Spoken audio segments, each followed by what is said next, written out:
Love est une scénariste réalisatrice assez connue dans la péninsule acadienne. Nous allons aujourd'hui aller la visiter à son domicile, à Caracal, pour en savoir plus sur ce métier. Bonne question.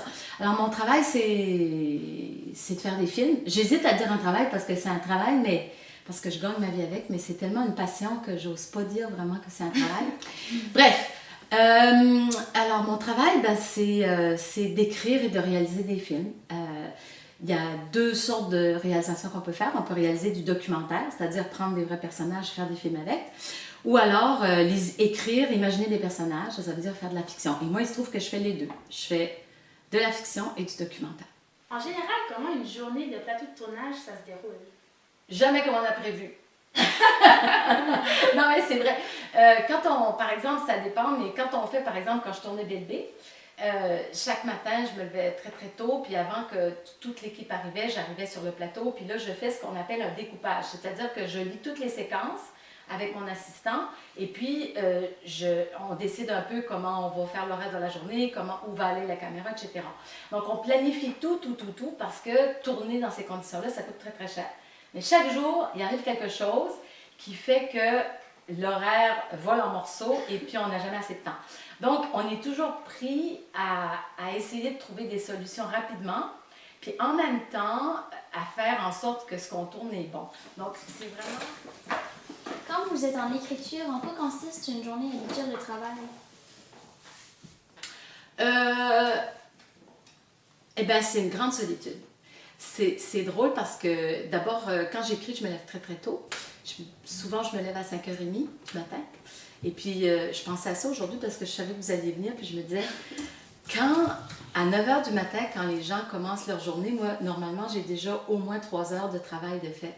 Mon temps préféré, c'est le matin parce qu'il n'y a pas de bruit.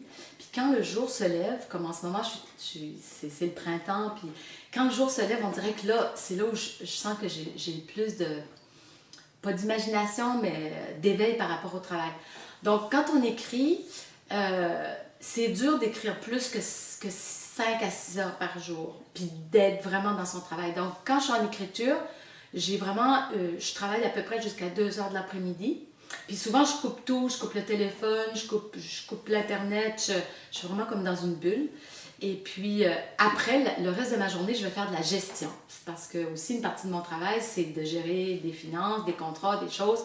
Donc, il y a vraiment une partie où je suis en isolement total. J'essaie de me couper de tout pour écrire. Et puis, si tu regardes en arrière ici, par exemple, ça c'est un projet de film. Chacun des tableaux correspond à un des 3 actes du film que je suis en train d'écrire. Un travail comme ça, par exemple, pour faire un projet de long métrage, ça prend à peu près, pour arriver à quelque chose de pas pire, 2 mois d'écriture. Avant ça, il y a eu au moins 1 mois de préparation, et sinon, ça fait 1 an que je travaille sur ce projet-là, pour arriver à quelque chose de pas pire.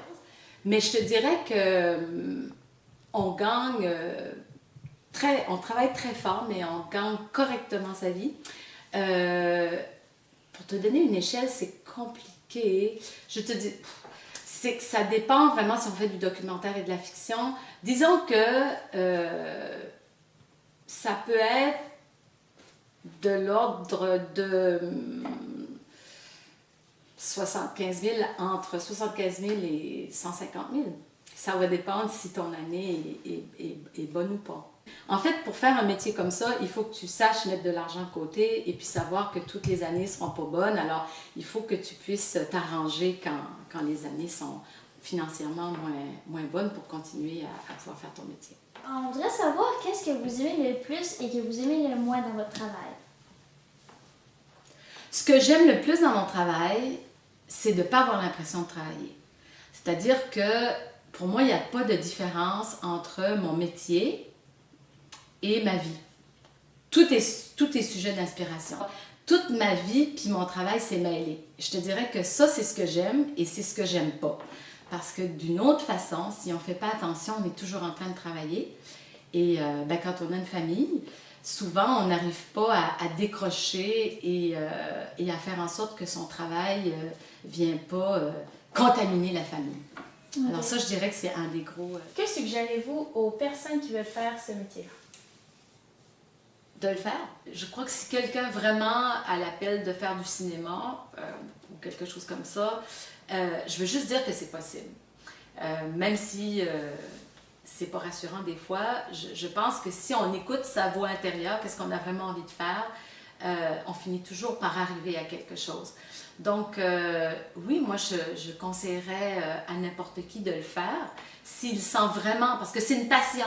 Comme je dis, c'est pas une job, c'est une passion. C'est quelque chose que tu te lèves le matin et ça te donne envie de faire ta journée. Donc, ça demande beaucoup d'investissement, beaucoup de temps, beaucoup d'énergie. Mais moi, je trouve que ça fait que ta vie professionnelle a peut-être un sens supplémentaire. Et ce que je dirais, c'est qu'il faut être curieux, qu'il faut se cultiver surtout. Si on veut faire du cinéma, il faut voir des films, il faut comprendre comment c'est fait. Puis il faut surtout commencer à écrire des histoires, commencer à les filmer, puis faire ses propres expériences comme ça. C'est comme ça qu'on apprend aussi le métier. Et surtout, je pense que c'est quand même nécessaire d'aller faire une formation. Ne serait-ce que pour comprendre tous les aspects technologiques et techniques de faire des films. À travers ces années de tournage et d'expérience dans le milieu cinématographique, René Blanchard n'a pas fini d'ouvrir des portes à de nouvelles expériences.